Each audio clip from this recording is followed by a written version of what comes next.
In the top right part of the map, we have wishing spawn good luck, have fun.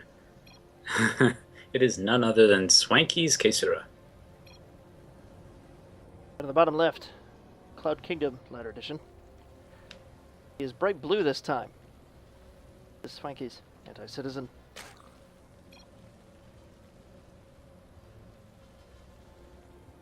Anti-Citizen wishing his opponent good luck, have Batman, to which Case has responded that he hates Batman. And Anti-Citizen's response is, Batman wants her babies, J-Pop OP. I'm not sure why J-Pop got there, but that's okay. It's fine. We'll keep moving here. So far, neither player looking to do anything particularly odd. Just a largely standard placement of buildings. Although this putting the pylon in the back of the base like this is one way you can approach PvZ. It's a little bit harder to deal with fast ling attacks, but Anti-Citizen's not really known for doing that, so I think this is still fine. But yeah, what are you expecting from this game? I honestly, I'm not sure. I mean, air is very good on this map. Pretty much everything is very good. It's a good medium-sized map. It's not too large, and it's not too small. It's where rushes are crazy, but you have a good chance to pull off a lot of macro too.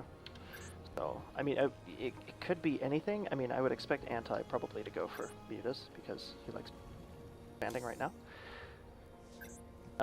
But Case also is. So maybe, I know that Case likes 2-base pushes. Maybe looking at some Immortal Sentry. You know, that very well could be. And I have to say at the same time, Cases really understands Anti-Citizen pretty well. The fact that he's pretty much gone Nexus first. This is something that you cannot do safely unless you really know your opponent well.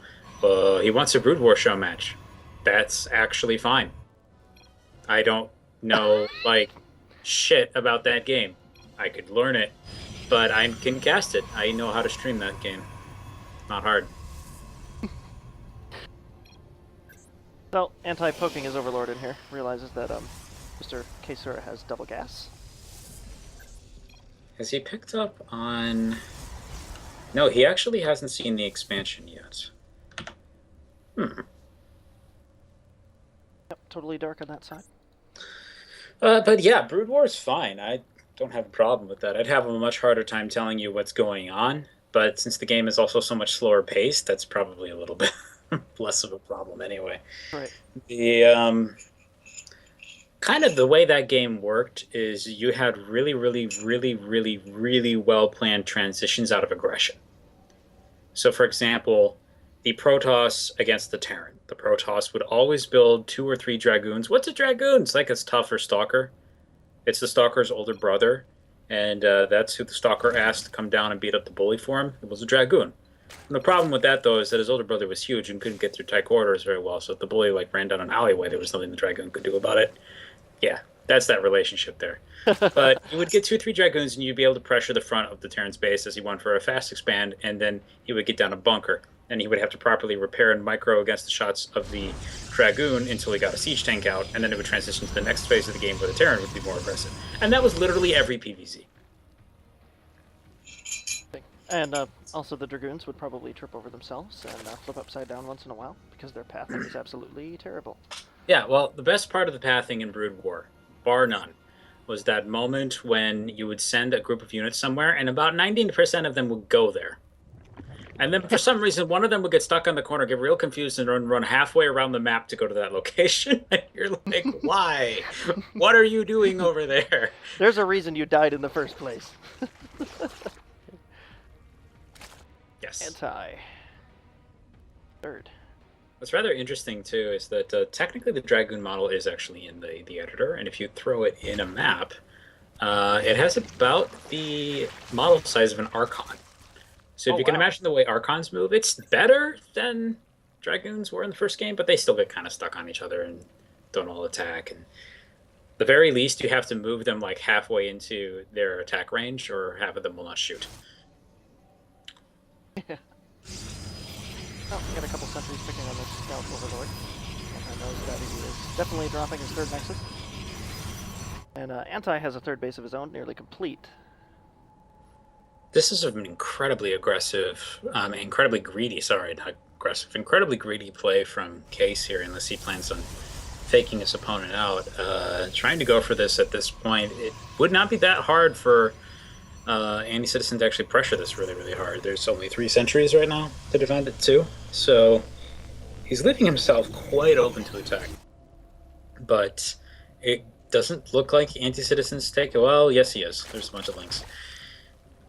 So let's see how good his force fields are. Definitely going to see how that works out. Don't have a lot of units here yet. He's going to need more than that, though. There's a photon overcharge. But if he's not careful, not paying attention at the moment the attack strikes, they could actually pick off a sentry or two, which would be disastrous for our Protoss player. At link speed hurts, and +1 is on the way for those links. More lings, actually. Sentries are pushing out to the tower, all by their lonesome. Okay, Ling's gathering up. Nah. You know what? It actually looks like Anti-Citizen's intent on being... Nope, there he goes. I was like, is he just going to be completely passive with this? No, here come the Lings. Sentries moving across the map are going to discover that they're actually wanted back home, and that Mothership Core isn't there either, so no photon overcharge. He's going to have to recall to defend this. He's warping in a few Zealots, which could actually do a lot of work here. This is something that Anti-Citizen actually has a little bit of difficulty microing against. Let's see if he's able to do a decent job of it right now. Moving past there, and he looks like he wants to just hit anything transferring from base to base. And so far, the army of Case is actually still just kind of standing out in the middle of the map and not really doing anything. On a coffee break real quick. They don't even care if the base is down now. He's going to focus on defending the base as best as he can. He's going to lose 1 gateway. No additional buildings coming down, so there's actually a hole right there. And Anti-Citizen is now supply blocked as his overlords are being picked off by the stalkers and sentries banging on his front door. Hydra's coming out, so it's Ling Hydra is the build of choice here from Anti-Citizen. He's surrounding the army, doing a decent job. No force fields haven't gone up just yet. A couple there. Those are intimidation force fields. That's the army is running away. Also, they make a really nice face with the gas geyser right there. And he got so scared he popped a couple Guardian Shields just in case. Case is not paying attention to his rally points. There are 2 Overlords right there that are going to be picked off. Freeze, probably going to cut into his ability to reinforce his army for a little while again. Good time work goes down in the army, is able to prevent most of the links from getting into position. There's no surround that occurs, and we have basically just Hydras left, and they're not particularly beefy units, but their DPS is impressive. So is it going to be enough to deal with this? Most of the Stalkers are actually starting to be put out of commission, but unfortunately, no, not enough. Reinforcements popping up to the front of the base here, and it looks like at the very least, Anti-Citizen is going to lose his natural. See if he's able to rebuild his army and push back from here. Group spines are nearly complete, but I think it's going to be possibly natural here.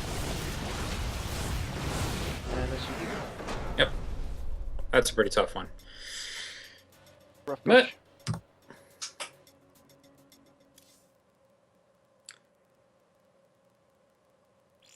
Thinking back to that attack, I almost wonder if it